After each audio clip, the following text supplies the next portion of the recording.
Madaling makita ang mahalaga kapag ang katabi ay hindi mahalaga. Mahirap makita yung pinakamahalaga kapag ang katabi ay puro din naman mahalaga. Kailangan mo ng karunungan diyan. The Lord be with you. and with your spirit. A reading from the Holy Gospel according to Matthew. Glory to you, O Lord. Jesus said to his disciples, "The kingdom of heaven is like a treasure buried in a field, which a person finds and hides again, and out of joy goes and sells all that he has and buys that field. Again, the kingdom of heaven is like a merchant searching for fine pearls. When he finds a pearl of great price, he goes and sells all that he has and buys it." Sisters and brothers, the gospel of the Lord. Praise to you, Lord Jesus Christ. Dahil ngayon po ay pandaigdigang araw para sa mga lolo, lola at mga nakatatanda, sino po dito ang mga lolo, lola? Asang kamay. Sino po dito ang mga matatanda na? Taas na kamay. Sino po dito ang mga tumatanda na? Parang in denial pa yung iba. O parang yung iba nalilito, matanda na ba ako? Hayaan yung tulungan ko kayo. Halimbawa, kapag hindi mo na masyadong kilala ang mga sikat na artista ngayon, sino nga? Sino yan? Kapag kahit na late ka nang matulog, maaga ka pa rin babangon. Kapag wala pang 6:00 ng gabi, gusto mo nang maghapunan. Kapag mas gusto mong pumupunta sa mga tindahan ng mga gamit sa bahay at hindi mag-shopping ng kung ano-ano na lang. Kapag naglalaro ka ng basketball, ngayon pag naglalaro ka, nang babalya ka na lang. Kapag dati ang tawag sa'yo, Miss, ngayon ate na. Kapag medyo appealing na sa'yo, ang amoy ng katingko. Kapag bold letters na, malalaki na yung font ng cellphone mo, tapos yung brightness, ang bright! Kapag madalas ka nang nagre-reply ng ha-ha sa magandang convo, kasi gusto mo nang matapos yung usapan, matutulog ka na. Ha-ha. Kapag ayaw mo na ng maingay, lalong-lalo na yung mga maingay na tambutsyo. Kapag umiinom ka ng milk tea at kumakain ka ng cake, tapos bumabanat ka na ng ganito, sarap. Hindi ganong matamis. Tumatanda ka na. Matanda ka na. Pero, dapat ba nating ikahiya yan? Dapat ba nating ikatakot yan? Hindi. Lalong-lalo na kung meron naman tayong pinagkakatandaan. Halimbawa, kapag mas conscious ka na ngayon sa health mo, mas focus ka na ngayon sa mga goals mo, mas gusto mo na ngayon ng kapayapaan, ayaw mo na ng nakikipagtalo sa mga taong ayaw patalo. At para sa mga bagay na pwede ka namang magpatalo. Maingat ka na rin ngayon sa relasyon. Hindi mo na sinasamahan ang kahit sino. Sapagkat ang priority mo, lalim ng ugnayan, hindi na dami ng kaibigan. Mas namimiss mo na ngayon ang iyong pamilya kaysa sa iba. Kaya mo na ngayon, komportable ka na ngayong magsabi ng no, hindi pwede, ayoko. Kahit na may magtampo. Kasi tanggap mo na hindi mo kaya at hindi mo talaga dapat piniplease ang lahat ng tao. Nakapagpaparaya ka na ngayon sa mga bagay na lampas sa iyong kakayanan, lalong-lalo na kung ang lahat ay ginawa at binigay mo naman. Simple na ngayon ang iyong kaligayahan. Mas productive ka na ngayon para sa iyong mga time. Hindi mo na ito in-spend sa mga walang kwentang bagay. Mas nakapag-let go ka na, mas madali ka nang magpatawad, mas malawak ng pangunawa mo, mas mahaba ng pasensya mo, mas malalim na ang iyong pagdarasal at ang iyong pananampalataya, mas tunay ka nang magmahal. Now tell me, kung ganyan tayo tumatanda, mahihiya kang tumanda? Matatakot kang tumanda? I don't know with you, pero kung ganyan ang pagtanda, gusto ko nang tumatanda. Unfortunately, hindi lahat ng tumatanda ganyan. But fortunately, hindi natin kinakailangang tumanda para magkaganyan. Lahat tayo, bata man o tumatanda o matanda, pwedeng magkaganyan. Isa lang ang ating kailangan. Alam niyo kung ano? Wisdom. Karunungan. Yan ngayon ang sinasabi sa mga pagbasa na ating napakinggan. Sa ating unang pagbasa, yan ang hiniling ni Solomon. He was very young sa Diyos. Lord, bigyan mo po ako ng pusong maunawain, ng pusong nakakakilala sa masama at magaling. Yan ang ipinamalas nung nakatagpo ng kayamanan at ng mamahaling perlas sa ating mabuting balitang napakinggan. Karunungan na makita kung ano talaga ang pinakamahalaga. Madaling makita ang mahalaga kapag ang katabi ay hindi mahalaga. Mahirap makita yung pinakamahalaga kapag ang katabi ay puro din naman mahalaga. Kailangan mo ng karunungan diyan. Ano ang sabi sa Ebanghelyo? Ibinenta nila lahat ng meron sila upang yung kayamanan at mamahaling perlas ay mabili nila. So, ang ibig sabihin nun, may kaya ang mga ito. May pera ang mga ito. May mga valuables ang mga ito. And that's wisdom. Sapagkat sa kanilang karunungan, nakita nila. Mas mahalaga yung kayamanan at mamahaling perlas sa lahat ng bagay na meron sila kahit pagsamasamahin pa. Kaya yung lahat ng bagay na meron sila na pinagsama-sama nila, walang kuskus balungos. Give up nilang lahat para ang mamahaling perlas at kayamanan ay makuha. That's wisdom. At kailangan natin yan. Lalo pat ang buhay natin ay maikli lang. Para hindi ito masayang sa mga bagay o tao na walang kabuluhan o sa mga bagay o tao na hindi talaga para sa atin mahalaga. Ang buhay ay maikli lang. Hindi lahat pwede nating maranasan. Kaya napaka-importante, yung pinakamahalaga, maranasan natin. Hindi lahat ng tao pwede nating makasama lagi. Kaya napakahalaga na yung pinaka-importanteng tao sa buhay natin, dapat makasama natin lagi bago tayo mamatay. Mahikli lang ang buhay. Yung mga matatanda ngayon, lapit na kayo. Lola, sorry po.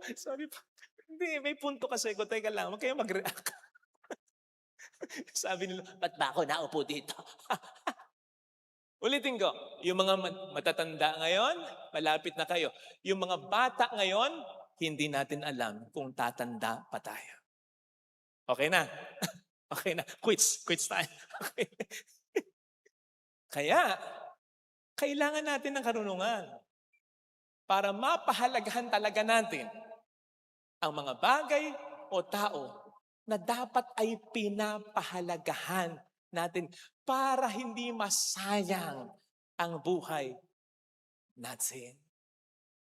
Yan ang dahilan kung bakit yung sinasabi sa Psalm 90 verse 12 ay dapat maging laman ng ating panalangin sa araw-araw. Lord, teach me to number my days, that I may gain wisdom of heart. Panginoon, ipaunawa mo sa akin, maikli lang ang buhay ko. So dapat isulit ko ito sa talagang mahalagang tao o bagay sa buhay ko.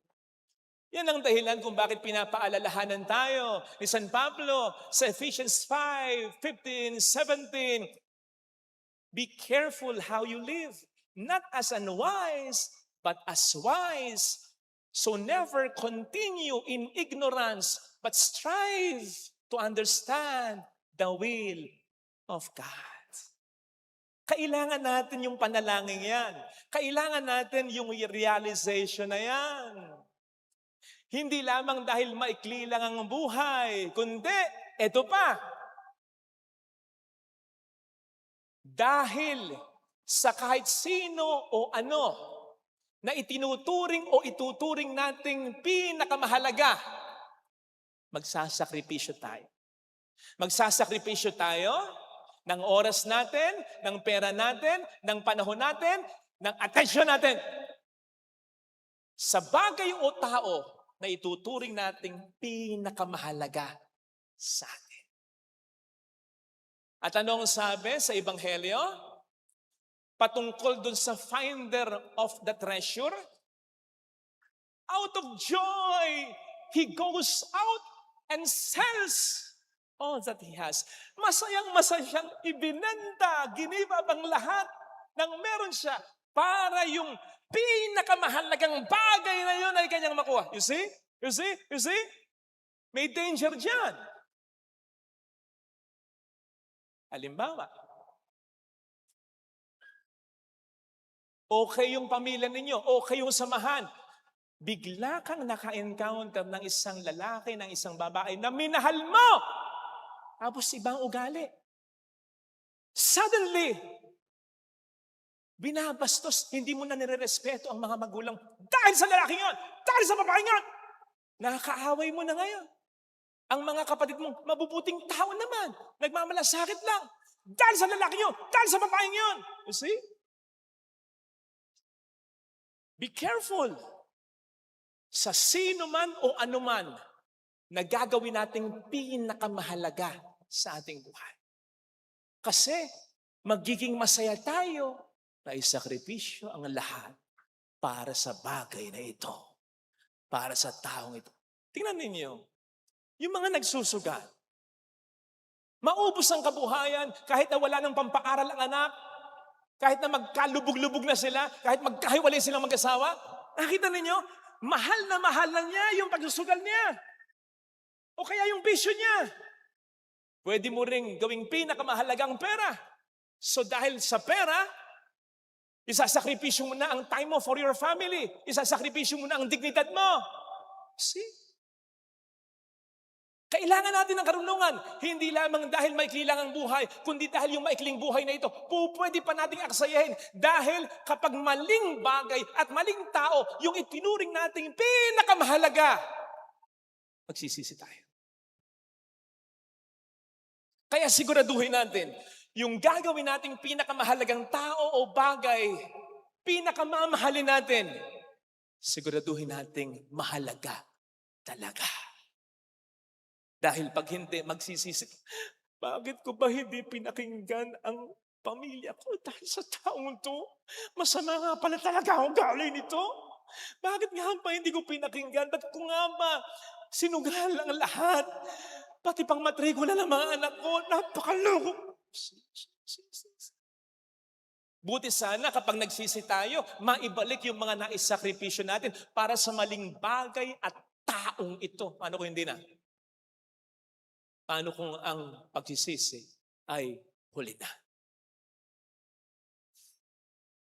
Ito ang dahilan kung bakit ang pinakatangi nating yaman ay Diyos lamang. Ang Panginoon lamang. Maliwanag ang sabi ni San Pablo sa Filipos 3:8. Itinuturing kong walang kabuluhan ang lahat ng bagay bilang kapalit ng pagkakilala ko kay Kristo. Talagang ang Panginoon ang siyang pinakamahalaga. At kaugnay nito, Ang sabi ni San Pedro sa 1 Pedro 1:4, ang kayamanang ito ay hindi nawawala ng halaga. Hindi kumukupas, hindi nagpapago ng halaga, hindi nawawala ng kabuluhan. Ibig sabihin, ang Diyos ang tangi at pinaka-sure nating yaman. Ibig sabihin, sino man o anuman at gaano man karami ang isakripisyo natin para sa Kanya, hindi natin pagsisisihan.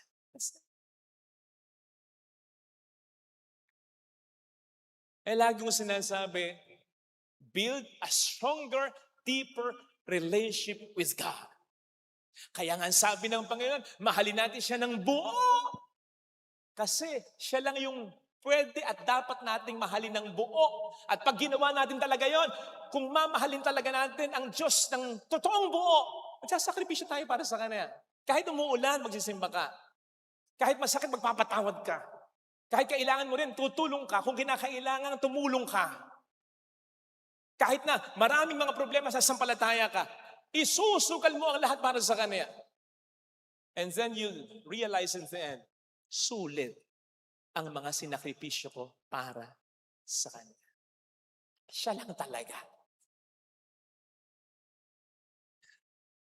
Now, kamustahin naman natin ang ating sarili. Kamusta tayo? Kamusta tayo bilang mga tanging yaman ng Diyos? Yes! Yes! Yes! Yung ebanghelyo ngayon, nakita niyo yung lundon ng ating interpretasyon? Yung kayamanan doon sumisimbolo sa Panginoon. Okay? Pero pwede nating baligtarin. Tayo rin ay sumisimbolo sa yaman. Tayo! Yaman nino? Ng Diyos. Baka nakakalimutan niyo. Para sa atin, sabi ni St. Paul, hinubad ni Jesus ang kanyang pagiging Diyos. Iniwan niya yung langit. Sinugal niya. Binuwis niya ang lahat, maging ang buhay niya nung magkatawang tao siya. Dahil tayo ay itinuring niyang kayamanan talaga. Tanong, kapag tinitingnan kaya tayo ng Panginoon, nagsisisi siya na para bang, ba't ganito buhay nito? Sayang yung isinakripisyo ko. Sana wag ganon. Sana wag ganon. Ganon din naman. Para sa asawa mo, na isinakripisyo ang karir, maalagaan ka lang at ang pamilya ninyo. Para sa mga magulang mo, na ang gabi ay ginawang araw at araw ay ginawang gabi, makapagtapos ka lang. Mabigyan ka lang ng magandang buhay. Mapakalaki ka lang ng maayos. Para sa anak mo o sa kapatid mo na hindi nakapag-asawa at halos hindi nakapag-ipon para sa sarili niya sapagkat inuna kayo para sa isang tapat na kaibigan na may mga nakaaway dahil nag-stick sa'yo. Kapatid, sana hindi nila kailanman panghinayangan ang sinakripisyo nila dahil sa pagpapahalaga nila sa iyo.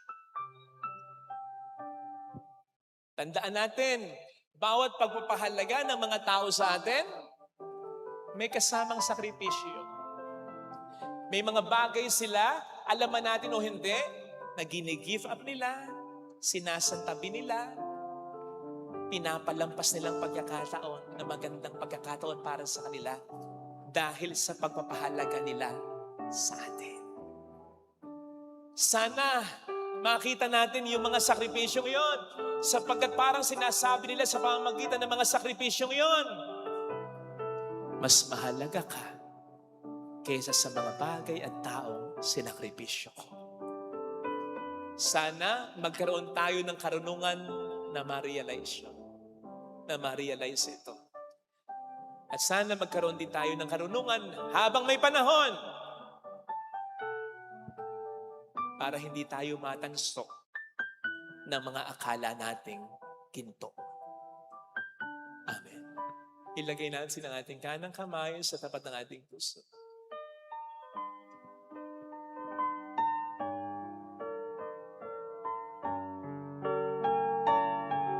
Awitin natin.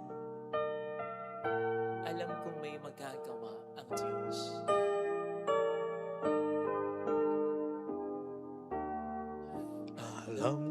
may magagawa ang Diyos. Alam kong may magagawa ang Diyos. Alam kong may magagawa Walang imposible sa ang Diyos. kung ako'y magtatapat. Kung ako'y Sa Kanya'y magtatapat, maglilingkod. sa Kanya'y maglilingkod. Alam kong may magagawa ang Kung Diyos. may magagawa ang Diyos. Alam kong diringgin ng Diyos ang Alam samo ko. kong sapagkat anak niya diringgin ako. ng Diyos ang samo ko. Alam kong diringgin ng Diyos ang samo ko. Alam kong diringgin ng Diyos sapagkat ang samo ko.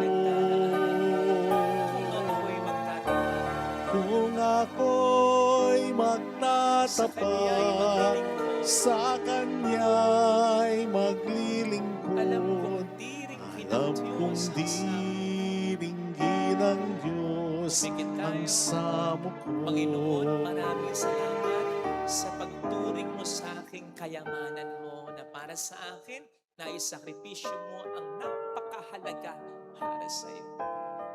Pasensya na, Panginoon, sa mga pagkakataong parang hindi ko binibigyan ng halaga ang ginawa mo. Nagkakasala ako, pasaway ako, ang tigas ng puso ko. I should know your feeling. Kasi ako ayoko din nang hindi pinapahalagahan ng taong dahilan ng sakripisyo ko, yung ginagawa ko para sa Kanya, yung mga gini-give up ko para sa Kanya, ayoko yung nasasaktan ako, ayoko yung gawin ko sa iyo. Hallelujah! Purihin ang Diyos. Hallelujah. Hallelujah! Hallelujah. Pasalamatan siya. Siya ay may babalik sa atin. Siya Hindi ka niya ay iiwan. Hindi ka niya muling pababayaan. mabalik Basta sa siguraduhin mo, atin. ang iyong pinapahalagaan. Taong tunay na mahalaga. Relasyon na tunay na mahalaga. Bagay na tunay na mahalaga. Huwag kang patanso. Huwag mong Upang isakripisyo ang tunay na mahalaga para sa mga bagay at tao na hindi mahalaga at nagsisisiga. Mayroong magandang mangyayari sa iyo. If you know your priorities, una ang Diyos. Higit sa lahat ang Diyos. Unang-una, walang karapat-dapat ang Diyos. sa And then iyo your family, yung asawa mo, kung yung asawa mo sa unang-una pangarap mo. lalapit ka kay Jesus, Yung mga anak mo, yung mayroong mga magulang mo, yung mga nakahindi mo kanina, mangyayari sa iyo. Huwag tong mawawala sa priorities mo. Magsisisi ka, kapatid. Sinasabi ko sa iyo. Kay Jesus. Glory to the Father, and to the Son, and to the Holy Spirit. As it was in the beginning, is now, be forever. Amen. Thank you for watching. Please like, share, and subscribe.